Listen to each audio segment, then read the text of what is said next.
Hello વિદ્યાર્થી મિત્રો, હું છું વિજય પટેલ. બાયોલોજીની અંદર આપનું હાર્દિક સ્વાગત કરું છું. આપણે ધોરણ 11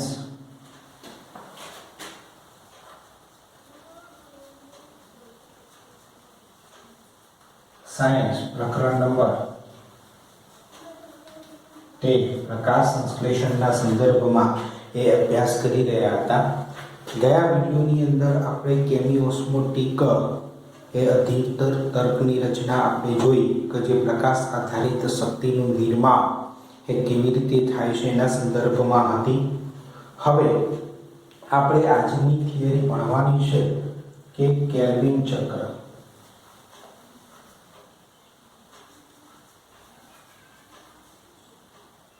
કેલ્વિન ચક્ર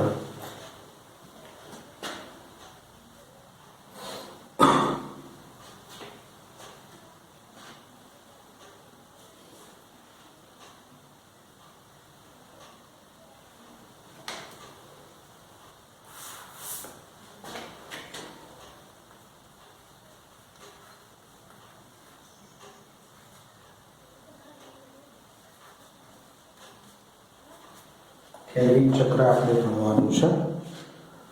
તો એની શરૂઆત આપણે કરીએ તો પહેલો ટોપિક છે કે કેલ્વિન ચક્ર એક્ઝેક્ટલી શું છે. તો પ્રકાશ રાસાયણિક પ્રક્રિયા દરમિયાન રાસાયણિક પ્રક્રિયા દરમિયાન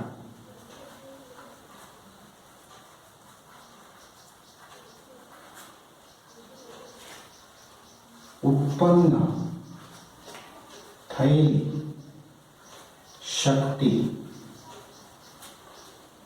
केवा स्वरूपे उत्पन्न थई थी? NADPH2 प्लस ATP स्वरूपे उत्पन्न थयेली शक्ति नो उपयोग करी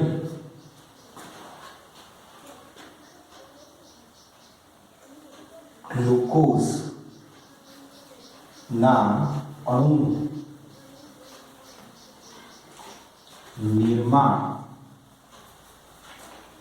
करवुं तेना आधारित एक केल्विन चक्रनी प्रक्रिया छे. बीजू आ प्रक्रियानी शोधखोळ ए मुख्यत्वे त्रण वैज्ञानिकोए करी हती. एक केल्विन, बेन्सन અને બાસામ આ ત્રણ વૈજ્ઞાનિકોએ આ પ્રક્રિયાની શોધખોળ કરી હતી ગ્લુકોઝના અણુના નિર્માણ માટે. એમાં કેલ્વિન નામના વૈજ્ઞાનિકને એ નોબેલ પારિતોષિક એનાયત કરવામાં આવ્યો હતો. એટલે એના નામ ઉપરથી એ કેલ્વિન ચક્ર એ નામ આપવામાં આવેલું છે.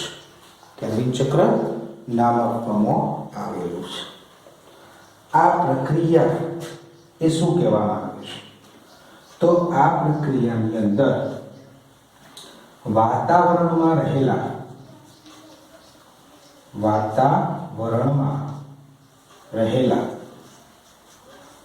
કાર્બન ડાયોક્સાઇડ દ્વારા हरित कणना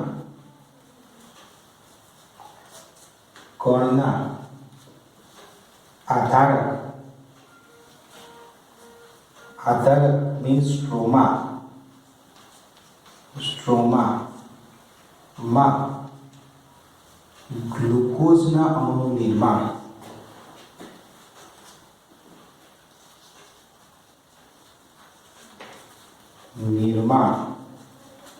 दर्शावे छे.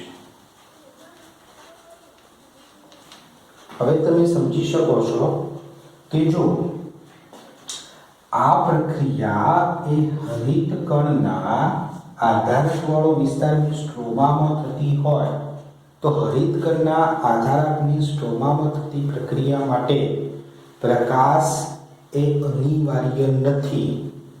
તો પ્રકાશ જો અનિવાર્ય ન હોય તો એવી રાસાયણિક પ્રક્રિયાઓને તમે કયા નામથી ઓળખી શકો? તો એવી રાસાયણિક પ્રક્રિયાઓને મીન્સ કેલ્વિન રાસાયણિક પ્રક્રિયા એ હરિતકણના આધારકની સ્ટ્રોમામાં થાય છે એટલે એને અંધકાર રાસાયણિક પ્રક્રિયા તરીકે ઓળખવામાં આવે છે. અંધકાર રાસાયણિક પ્રક્રિયા તરીકે ઓળખવામાં આવતી હોય છે. હવે આ પ્રક્રિયાને સારી રીતે સમજવા માટે આ કેલ્વિન ચક્રની રાસાયણિક પ્રક્રિયાને સારી રીતે સમજવા માટે એને મુખ્યત્વે 3 ભાગોમાં વિભાજિત કરી છે. કયા 3 ભાગોમાં? તો જોજો. એક કાર્બોક્સિલેશન,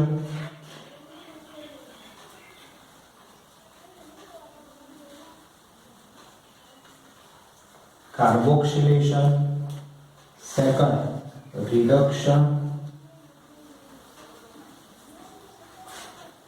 અને ત્રીજું પુનઃ સર્જન.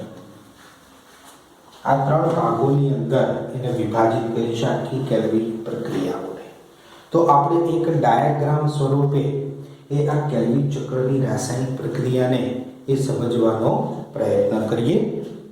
તો જોઈએ.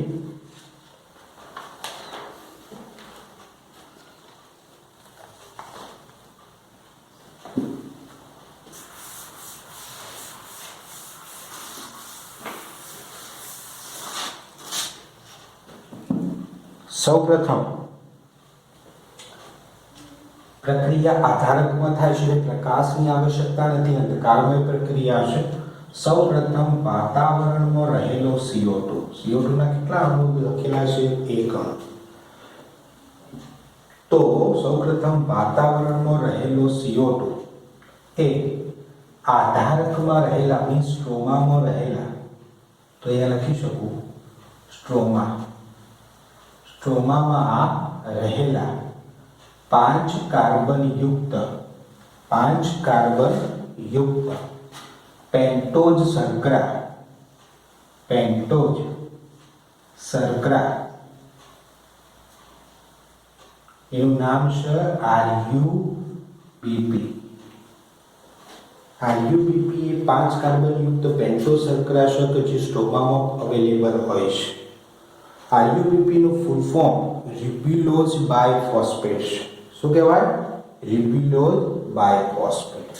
તો વાતાવરણમાં રહેલો CO2 એ સ્ટ્રોમાની અંદર રહેલા એ RUBP ના અણુ સાથે એ સંયોજન પામે છે, જોડાય છે. તો આ વાતાવરણમાં રહેલો કાર્બન ડાયોક્સાઇડ અને પેન્ટોઝ શર્કરા જોડાવવા માટે કયા પ્રકારનું ઉત્સેચક અવેલેબલ હોય? તો એના સ્વરૂપમાં અહીંયા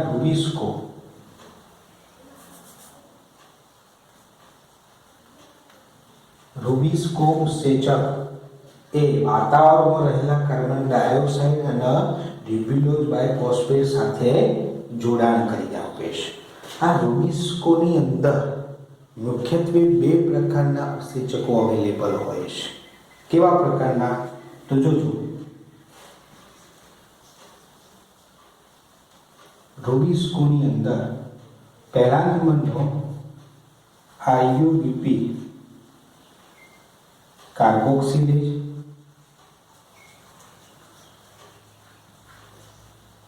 અને બીજા નંબરનો RUBP ઓક્સિજનેજ. આ 2 એ ઉત્સેચકો અવેલેબલ હોય છે. આનું મીનિંગ શું થાય કે રૂબિસ્કોની કેવા પ્રકારનું ઉત્સેચક છે કે જે વાતાવરણના કાર્બન ડાયોક્સાઇડ સાથે જોડાય તો એના RUBP કાર્બોક્સિલેજ તરીકે ઓળખાય, અને જો ઓક્સિજન સાથે જોડાય તો RUBP ઓક્સિજનેજ તરીકે ઓળખાય. એટલે રૂબિસ્કો એ વાતાવરણમાં રહેલા ઓક્સિજન સાથે પણ સંયોજન પામી શકે છે અને કાર્બન ડાયોક્સાઇડ સાથે પણ સંયોજન પામી શકે છે. તો બંને સાથે સંયોજન પામતો હોવાના કારણે એને કાર્બોક્સિલેજ ઓક્સિજનેઝ તરીકે પણ ઓળખાય છે. આરયુબીપી કાર્બોક્સિલેજ અને ઓક્સિજનેઝ તરીકે પણ એનો ઉલ્લેખિત થાય છે, જેનું સામાન્ય નામ એ રૂબિસ્કો તરીકે ઉલ્લેખિત કરી શકાય છે. એટલે અહીંયા કાર્બન ડાયોક્સાઇડ સાથે સંયોજન પામે છે, એટલે એને આરયુબીપી કાર્બોક્સિલેઝ તરીકે પણ એ ઉત્સેચક અવેલેબલ કહી શકીએ. જોઈએ આગળ કે જ્યારે પણ કાર્બન ડાયોક્સાઇડ વાતાવરણનો સ્ટોમાની અંદર રહેલા આરયુબીપી સાથે એ રૂબિસ્કો ઉત્સેચક દ્વારા જોડાય છે, ત્યારે એ 6 કાર્બન દર્શાવતી એક અસ્થિર સંયોજનનું નિર્માણ કરે છે.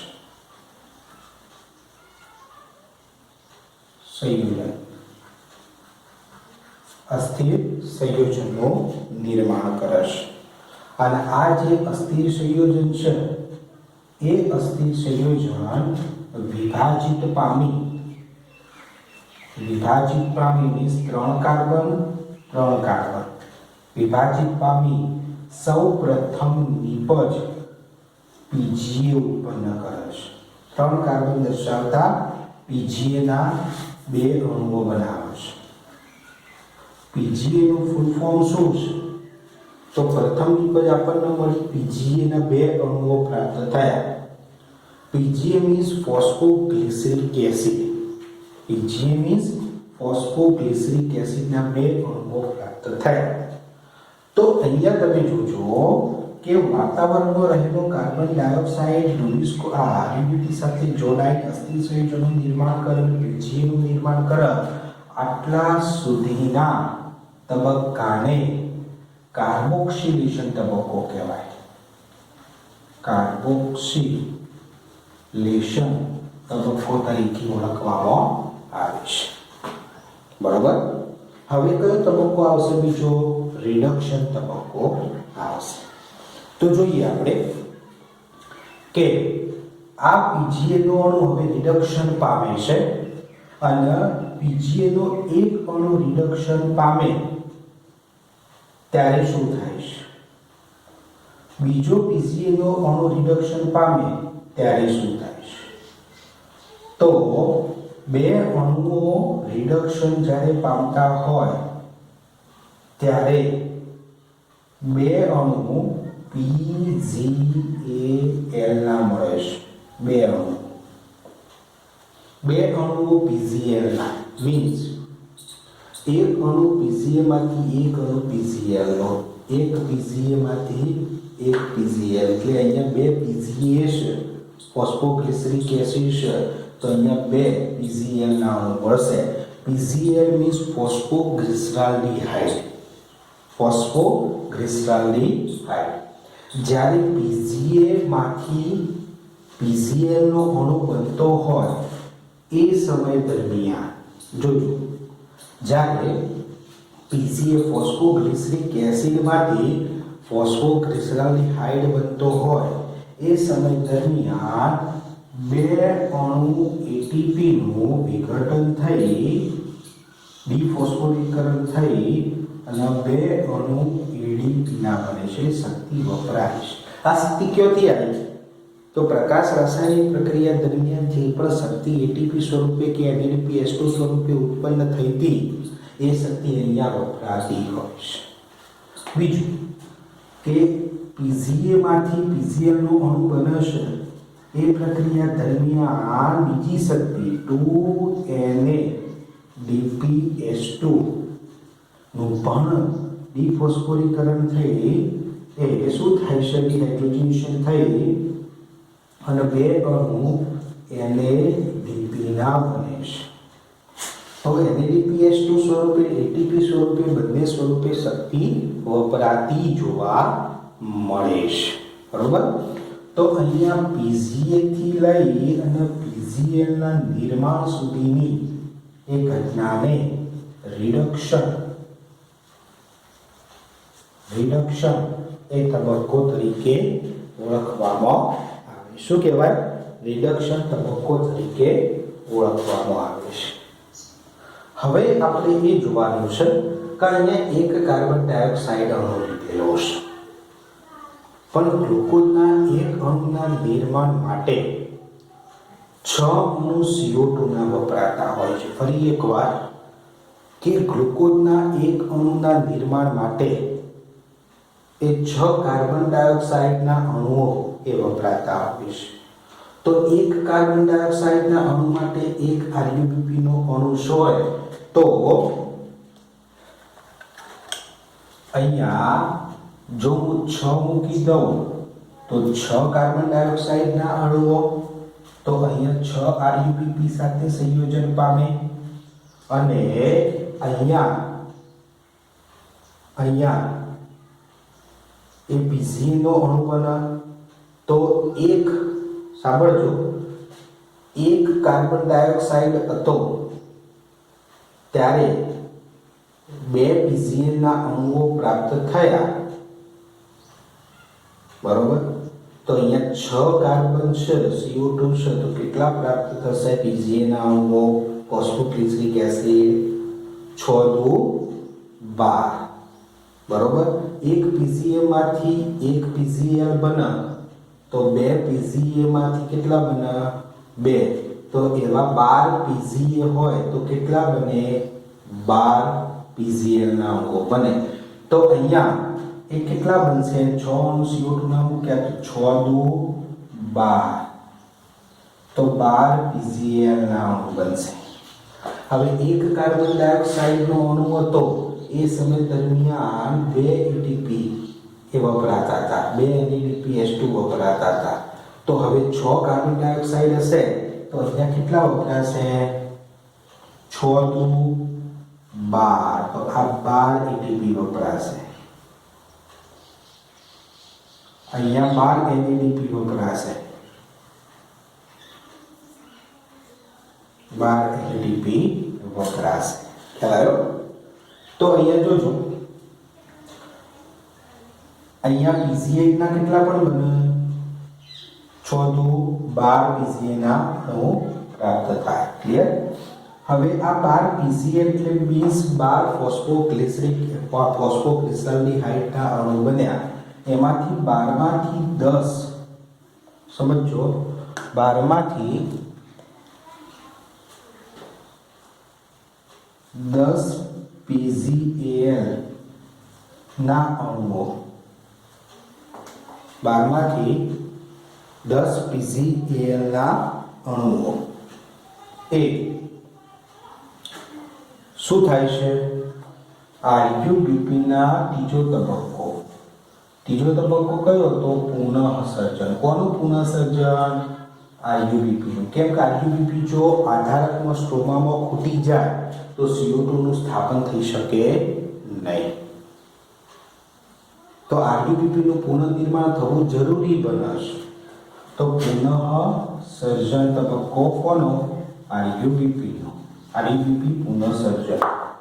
તો 10 PCl ના અણુઓ એ RuBP ના પુનઃનિર્માણમાં વપરાઈ જાય છે. તો એ સમય દરમિયાન જો એક PCl ના સંદર્ભમાં અહીંયા 6 કાર્બન છે તો એક કાર્બન માટે એ એક ATP અહીંયા વપરાય છે. તો અહીંયા 6 કાર્બન છે તો અહીંયા 6 ATP નું એ 6 ADP માં રૂપાંતરણ થાય છે. 6 ATP નું 6 ADP માં રૂપાંતરણ થાય છે, એટલે શક્તિ વપરાય છે. એટલે 10 PCl જ્યારે પણ એ RuBP નું પુનઃનિર્માણ કરતા હોય ત્યારે 6 ATP ના અણુઓ શક્તિ સ્વરૂપે વપરાય છે, ત્યારે RuBP નું પુનઃનિર્માણ થાય છે. હવે તમે સમજો કે અહીંયા 12 PCl ના અણુઓ હતા તો 12 માંથી 10 એ RuBP ના પુનઃનિર્માણમાં વપરાઈ ગયા, તો બાકી કેટલા રહ્યા? 2 PCl ના અણુઓ એ બાકી રહ્યા. 2 ફોસ્ફોગ્લિસરાલ્ડિહાઇડ ના એ અણુઓ બાકી રહ્યા. તો તો આ જે પણ બે ફોસ્ફોગ્લિસરાલ્ડિહાઇડના અણુઓ બાકી રહ્યા એમાંથી શું થશે? ગ્લુકોઝના અણુનું નિર્માણ થશે. શું થશે? ગ્લુકોઝના અણુનું નિર્માણ થશે. એ આપણે જોઈએ કે ભાઈ બે PCl માંથી ગ્લુકોઝના અણુનું નિર્માણ, એક ગ્લુકોઝના અણુનું નિર્માણ કેવી રીતે થાય છે એ આપણે જોઈએ. પણ એ પહેલા આપણે આ કેલ્વિન ચક્રની અંદર એ ATP ની ગણતરી કરીએ. દાખલા તરીકે પ્રશ્ન એવો મૂકો કે કેલ્વિન ચક્રની અંદર કુલ કેટલા ATP નું ADP માં રૂપાંતરણ થાય? કેટલા ATP નું ADP માં રૂપાંતરણ થાય? તો અહીંયા 12 ATP નું ADP માં રૂપાંતરણ થયું પ્લસ 6 ATP નું ADP માં રૂપાંતરણ થયું. તો 12 ને 6 18 થયા. તો 18 ATP નું 18 ADP માં રૂપાંતરણ થાય. એવી જ રીતે બીજો પ્રશ્ન પૂછું કે કેટલા NADP નું DPS2 નું NADP માં રૂપાંતરણ થાય? તો અહીંયા 12 NADPS2 છે. તો 12 NADP નું 12 NADP માં NADPS2 નું 12 NADP માં રૂપાંતરણ થાય. ક્લિયર? તો આ ATP ની ગણતરી આવી ગઈ, NADPS2 ની ગણતરી આવી ગઈ. બરોબર? હવે આના પછી આપણે એ જોવાનું છે કે ભાઈ બે PCl ના અણુમાંથી ગ્લુકોઝના અણુનું નિર્માણ એ કેવી રીતે થાય છે. તો આ પૂછી લઉં છું, પછી આ બે PCl ના ગ્લુકોઝના અણુનું નિર્માણ કેવી રીતે થાય છે એ આપણે જોઈએ.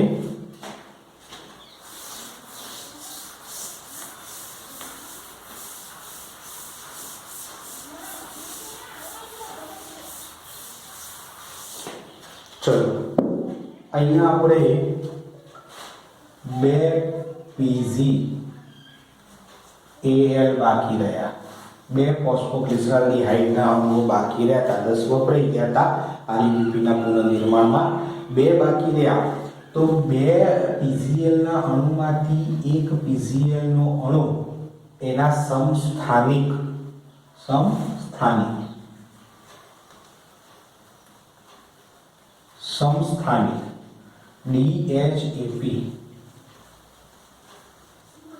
DHAP માં ફેરવાય છે અને એક AMNH. હવે એ PCl નું નામ તો તમને ખબર છે કે ફોસ્ફોગ્લિસરાલ્ડિહાઇડ. DHAP નું નામ ડાયહાઇડ્રોક્સી એસિટોન ફોસ્ફેટ. DHAP નું આખું નામ ડાયહાઇડ્રોક્સી એસિટોન ફોસ્ફેટ થતું હોય છે. હવે આ કેટલા કાર્બન દર્શાવતા હશે? તો PCl નો અણુ હતો, દાખલા તરીકે જ્યારે પણ CO2 RUBP સંયોજન પામ્યા, CO2 અને RUBP સંયોજન પામ્યા, ત્યારે સૌપ્રથમ જે PCA ફોસ્ફોગ્લિસરિક એસિડ બન્યો 3 કાર્બન દર્શાવતો હતો. તો PCA માંથી PCl નો અણુ બન્યો, એ પણ 3 કાર્બન દર્શાવતો હતો. તો C3-ડિહાઇડ્રોક્સી એસિટોન ફોસ્ફેટ પણ 3 કાર્બન અને PCl નો અણુ પણ 3 કાર્બન દર્શાવે છે. અહીંયા યાદ રાખજો કે કેલ્વિન ચક્રની અંદર સૌપ્રથમ નિપજ PCA બને છે. કેટલા કાર્બનની? 3 કાર્બનની PCA ફોસ્ફોગ્લિસરિક એસિડ બને છે સૌપ્રથમ નિપજ. 3 કાર્બન દર્શાવતી પ્રથમ નિપજ PCA બને છે ફોસ્ફોગ્લિસરિક એસિડ. તો એના કાર્બનની સંખ્યાના આધારે કેલ્વિન ચક્રને એ C3 પથ તરીકે પણ એને ઓળખવામાં આવે છે. શું કહેવાય? C3 પથ તરીકે પણ એને ઓળખવામાં આવતું હોય છે. બીજું જોઈએ આગળ કે ગ્લુકોઝનું નિર્માણ કેવી રીતે થતું હોય છે. તો સમસ્થાનિક DHAP ડાયહાઇડ્રોક્સી એસિટોન ફોસ્ફેટ અને ફોસ્ફોગ્લિસરાલ્ડિહાઇડ આ બંને એકબીજા સાથે સંયોજન પામે છે. એકબીજા સાથે એ સંયોજન પામે છે. સંયોજન પામે ત્યારે એ ફ્રુક્ટોઝ ડાયફોસ્ફેટમાં ફેરવાય. શેમાં? ફ્રુક્ટોઝ ડાયફોસ્ફેટ. ફ્રુક્ટોઝ ડાયફોસ્ફેટની અંદર કન્વર્ટ થાય છે. અને આ ફ્રુક્ટોઝ ડાયફોસ્ફેટની અંદર કાર્બનની સંખ્યા કેટલી હોય? 6. કેમ કે DHAP ના 3 અને PCl ના 3 એમ 6 કાર્બન દર્શાવતો ફ્રુક્ટોઝ ડાયફોસ્ફેટ એ બધું જોવા મળે છે. હવે ફ્રુક્ટોઝ ડાયફોસ્ફેટ કરો એ ફ્રુક્ટોઝ ડાયફોસ્ફેટનું આગળ ડી ફોસ્ફોરાયલેશન એ થાય છે. એટલે ફોસ્ફેટનો અણુ એ દૂર થતો હોય છે. અને જ્યારે ફોસ્ફેટનો અણુ દૂર થાય એ સમગ્ર પ્રક્રિયા દરમિયાન આધારકની અંદર એડીપી સાથે જે ફોસ્ફેટનો અણુ દૂર થયો એ એડીપી સાથે આધારકની અંદર સ્ટ્રોમામાં એડીપી હોય એની સાથે ફોસ્ફેટનો અણુ જોડાય અને જોડાવાના કારણે એટીપીનું નિર્માણ થાય છે. એટલે કે શક્તિનું નિર્માણ શરૂ થઈ ગયું. પહેલામાં વપરાતું હતું, અહીંયા શક્તિનું નિર્માણ થાય છે. હવે ડીફોસ્ફોરાયલેશન જ્યારે થાય છે અને શક્તિનું નિર્માણ થાય છે ત્યારે ફ્રુક્ટોઝ ડાયફોસ્ફેટ એ શેમાં કન્વર્ટ થાય? ફ્રુક્ટોઝ ફોસ્ફેટમાં કન્વર્ટ થાય. બરોબર? શેમાં? Fructose phosphate. ફ્રુક્ટોઝ ફોસ્ફેટની અંદર કન્વર્ટ થાય છે. હવે ફ્રુક્ટોઝ ફોસ્ફેટનું રૂપાંતરણ થાય. ફ્રુક્ટોઝ ફોસ્ફેટનું રૂપાંતરણ થઈ એ ગ્લુકોઝ ફોસ્ફેટમાં. ગ્લુકોઝ ફોસ્ફેટમાં કન્વર્ટ થાય. હવે ગ્લુકોઝ ફોસ્ફેટનું ફરીવાર ડી ફોસ્ફોરાયલેશન થાય. અને ડીફોસ્ફોરાયલેશન થતો ફરીવાર એ ફોસ્ફેટનો અણુ દૂર થાય. એ પ્રક્રિયા દરમિયાન પણ સ્ટ્રોમાની અંદર રહેલો એડીપી સાથે ફોસ્ફેટનો અણુ જોડાય અને શક્તિનું નિર્માણ થાય એટીપી સ્વરૂપે. બરોબર? જ્યારે ફરીથી ડીફોસ્ફોરાયલેશન થાય છે ત્યારે ફોસ્ફેટનો અણુ દૂર થાય અને એ ગ્લુકોઝનો અણુ એ સ્ટ્રોમાની અંદર ઉત્પન્ન થતો હોય છે. એટલે 6 કાર્બન ડાયોક્સાઇડના અણુના વપરાશથી એ એક ગ્લુકોઝનો અણુનું નિર્માણ થાય. તો અહીંયા 2 PClના અણુમાંથી જ્યારે એક ગ્લુકોઝનો અણુ બને છે એ સમય દરમિયાન અહીંયા એક એટીપી, અહીંયા એક એટીપી, એમ 2 એટીપીનું નિર્માણ થાય છે. તો પરીક્ષામાં પ્રશ્ન પૂછાય કે ભાઈ C3 પથ અથવા તો કેલ્વિન ચક્રની અંદર કેટલા એટીપીની ઉત્પત્તિ થાય છે? તો ઉત્પત્તિ કેટલી થઈ? 2 એટીપીની એ ઉત્પત્તિ થઈ. ક્લિયર? તો ખૂબ જ મહત્વનો પ્રશ્ન હતો.